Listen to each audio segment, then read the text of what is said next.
ang Ginoo sa iyang pagpakatao sa kalibutan nakighiusa sa tao. Karon nibalik na siya ngadto sa langit aron makumpleto ang kahiusa sa tao ug sa Ginoo. Kumusta man mo karon? Nahiusa pa mo sa Ginoo? Ang mutubag mahiusa sa Ginoo. Kay kanang nahiusa sa Ginoo mutubag man gina.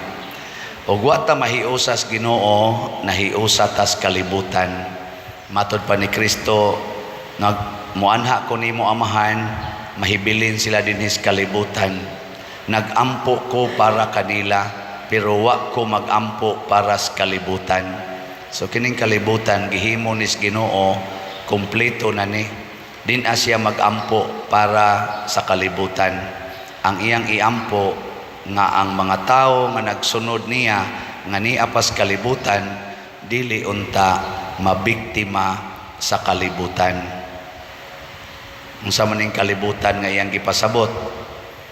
Ang mga sala nga nias kalibutan. Wa ba mo sa naa? Na ano? Na mga sadaan kay mugnaw. Ako sadaan sa kugnaw. Muna nagampos ang Ginoo nato kana kun mo sunod ta niya. Pero di kita mo sunod niya, di ta mo tuo sa iyang mga gisulti, adili ta maapil siyang pagampo. Muna kining simbahan, kinahanglan gyud mamimbro ta sa simbahan, pinaagig bunyag kay ang simbahan nagampo matag adlaw, pinaagi sa mga pari, mga madre ug kining atong misa. Kining atong misa dili lang ni siya para ra nato dinhi karong nanimba. Kada nato celebrate og misa, that is for the whole church. Nya kinsa tong active member sa simbahan, kanang nahiusa pa sa simbahan, ma-benefited niini. Mabitang moingon ko nga ngano man sa Pilipinas makamanage pamantag smile bisan pag maigo tag bagyong udit.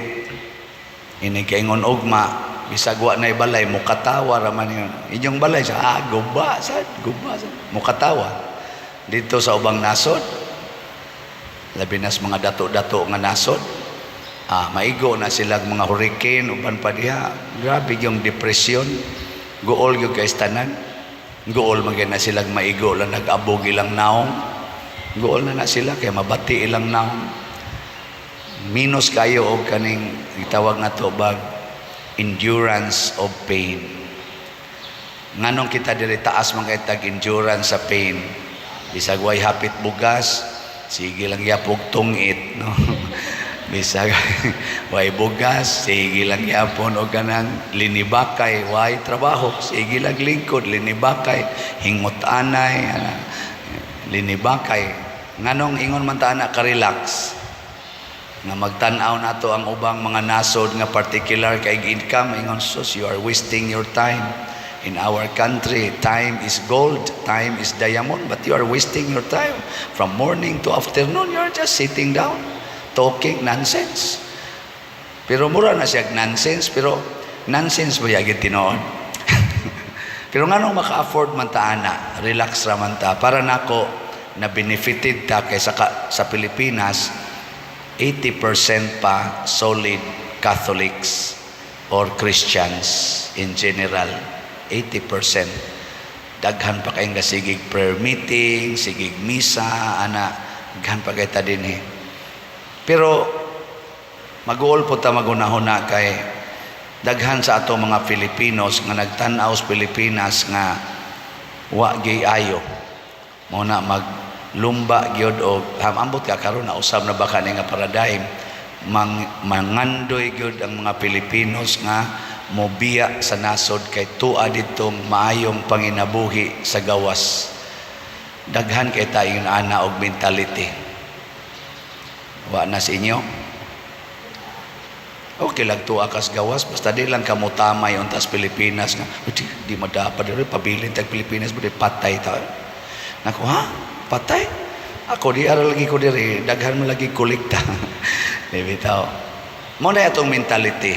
Ngano man, Because we are following, nisunod ta sa standard sa kalibutan in terms of salvation. Muna nag-ampo si Kristo, makakita unta ta sa tinuod nga paagi aron ta maluwas. Ug unsa man ang paagiha, kinahanglan mahimo gid tang kabus. Bulahan kamong mga kabus, kay inyo ang gingharian sa langit. Unsa maning kakabos nga gihisgutan ni Kristo nga makapa nag-iya nato sa langit, mao ni siya ang kanang dili bitaw ta muangkon nga kitay tag-iya bisag usa ka buok dinhis kalibutan. Kay ang kalibutan dili ato, agianan ra ni nato ang kalibutan. Tuay gapaabot nato nga langit nga tuan na rong Ginoo dito gahuwat. Gilingay mong tupad. Yung na-excited na kang muadtog langit. O pabili lang ta dire. Maingon ganina siya, ayaw lang sa karon, aka na, naigo na nas kalibutan. Nya peligro na nang maimpierno. Kana bitang magpangwili kas kalibutan. Tanawa si Mama Mary, pagpatay siyang anak, okay. Si Kristo, pagpatay niya, okay. Si San Pedro Calungsod, atong patron, atong Santos Dinis Visayas, pagpatay niya 17 anyos, okay.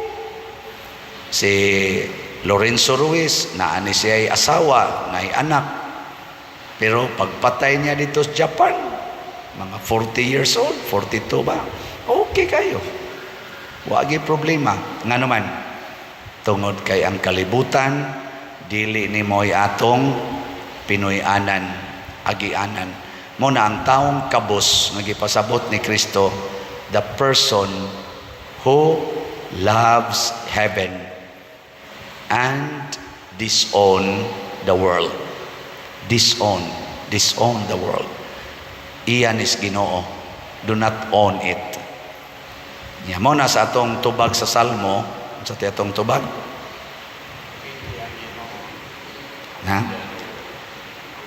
awiti ang Dios o mga gingharian sa yuta. Awiti ang Dios, dayga ang Dios, mga gingharian sa yuta. Ang pasabot ani, muilaon ta ang atong mga pangulo sa yuta, nga ang Dios mo'y tag-iyas tanan. Dili kay kita maoy mangangkon na kita'y tag-iya. Kay musangko gitag gubat, pinatyanay, sangko kita anak, kay isig naman tag-inang kunay. Paragod na inyong silingan, mag-inang kunay na mo sa inyong yuta diha, mga boundaries, sangko gimos kinihaay. Inang kunay ta na atong kwarta, bisag managsuon, magkinihaay gyud ngadto sa korte, tungod sa mga kabilin nga wa mayong pagkabahin. No? Namo na, wa pa'y nagkinihaay ro sa inyo. Di mo tubag. May paning atong mga kauban nga wa mangangkon sa ilang kwarta, ilang gipalit og slot, no? Nindot kay niya. Ang atong halin sa atong SBF dag para sa atong pagpadayog tukod sa kumbinto niabot na og 20,350 ka slots. So pakpak. Ang ato sang special slot para sa atong tapos sa Flores de Mayo karong umaabot Domingo, Mayo 28. Ang atong gibaligya nga slots, 10,000 slots sa MMPP or Mother Mary's Protective Power. Nga ang atong halin as of yesterday niabot na og 7,545 ka slots. So pakpak ya po. Ay 2,455 na lang ang slots na available, tag 100 per slot. Kasi din amo kapalit ani. Nganong nangahalin man ni siya, dili lang ang namalit taga dinhi, all over the world ngaming angkon nga sila kabahin sa simbahan. Anong nangahalin ni? Miangkon sila nga ang ilang kwarta, ang ilang bahandi, magamay man og madako, kabahin sa simbahan. mao na itampo sa atong kalihukan. Kita sa dinhi naghimo taning mga activities sama ng pagtukod og kumbento aron sa pagpakita nga kita naningkamot nga ang simbahan mo'y atong hatagan og nindot nga facilities. Kay anhi man ta dinhi magtigom, anhi dinhi ang formation, anhi dinhi ang mga gatherings sa atong mga magtotoo, pagpalambo sa pagtuo na. Kay kung nangangkon pa ta nga ang simbahan dili ato, maingon kita ari ra ko sa amo magtukod, bahala na sa Padersiano diya, sao na niya. Nya kay ni angkon man mo, congratulations. Para sa wala pa mo angkon, sugod-sugod na mo pangangkon kay basin o niya mukalitag kamatay, dili sa taang kunon sa Ginoo dito sa langit. Ningon siya, those who acknowledge me here on earth, I will also acknowledge before my Father in heaven. Kinsa tong moangkon nako din his kalibutan, ang kunon sa nako nga ako dito sa langit. Pero kadtong dili moangkon nako din his kalibutan, di sad nako ang kunon dito sa langit. So kanindot anang pagkasultiha, giangkon na tandaan sa Ginoo, wap ata mga matay, inig kamatay na nato puhon, wala na'y problema. Tuan na tayo kasudlan dito. Nindot yun, ma-excited ta nga mosulod ngadto niining maong gingharian nga giandam ni Kristo.